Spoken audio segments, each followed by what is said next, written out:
Hey, welcome to Writing Save Me. If you're here, I'm guessing you've been carrying something heavy.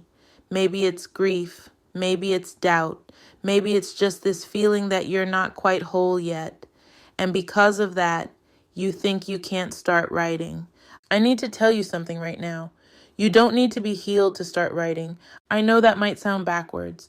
We've been taught that we need to have it all together before we create something meaningful, that we need to be on the other side of our pain before we can write about it, that we should wait until we're ready.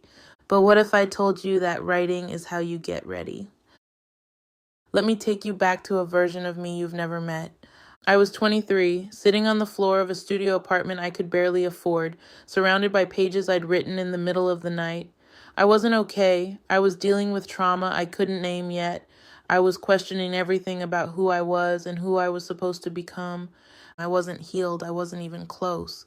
But I wrote anyway, not because I had answers, not because I felt strong, but because writing was the only place I could breathe.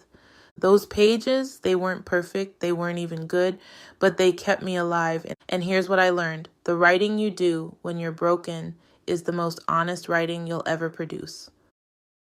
Somewhere along the way, we started believing that we need to be whole before we can create, that our mess disqualifies us, that our story doesn't count until we've reached the other side. But let me ask you this. What if the other side doesn't exist? What if healing isn't a destination you arrive at, but a process you move through, and writing is part of that process? Think about it. When you wait to be healed, you're waiting for permission that's never coming. You're waiting to feel ready in a way that doesn't exist. Because here's the truth. You will always find a reason to wait.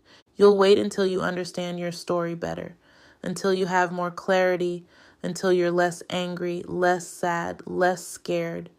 But that day, it's not coming. Writing isn't something you do after you heal. Writing is how you heal. It's how you make sense of what doesn't make sense.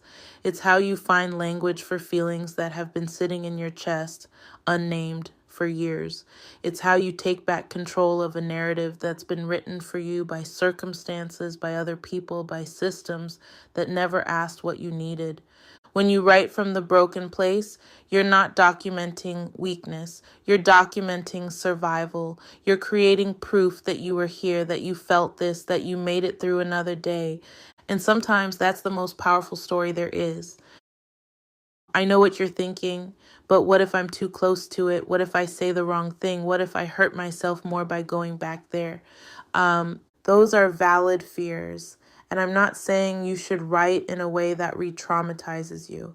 That's not what this is about. But there's a difference between writing that reopens wounds and writing that lets wounds breathe. You get to decide what feels safe. You get to write one sentence and stop.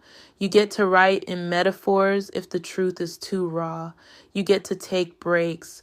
You get to protect yourself while still showing up to the page.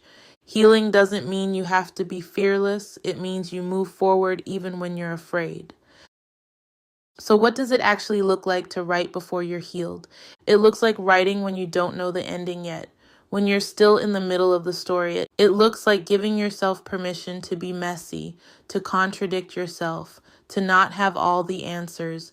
It looks like writing for no one but you, not for an audience, not for approval, but because you need to get these words out of your body and onto the page. It looks like understanding that your first draft isn't a final statement. It's a conversation you're having with yourself, a way of asking, what do I really think about this? What do I really feel? And here's the beautiful part. When you write from the unhealed place, you give other people permission to do the same. You show them that they don't have to wait either, that their broken, messy, imperfect stories matter right now exactly as they are. So here's what I want you to do. Stop waiting for the version of yourself that has it all figured out. That version doesn't exist, and even if she did, she wouldn't write with the same urgency, the same rawness, the same truth that you have access to right now. Your unhealed story is your most honest story, and the world needs it. Not someday, not when you're ready, now. You don't need to be healed to start writing.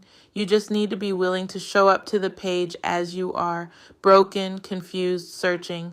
because writing saved me long before I ever felt whole, and it can save you too. Thanks for being here. I'll see you in the next one.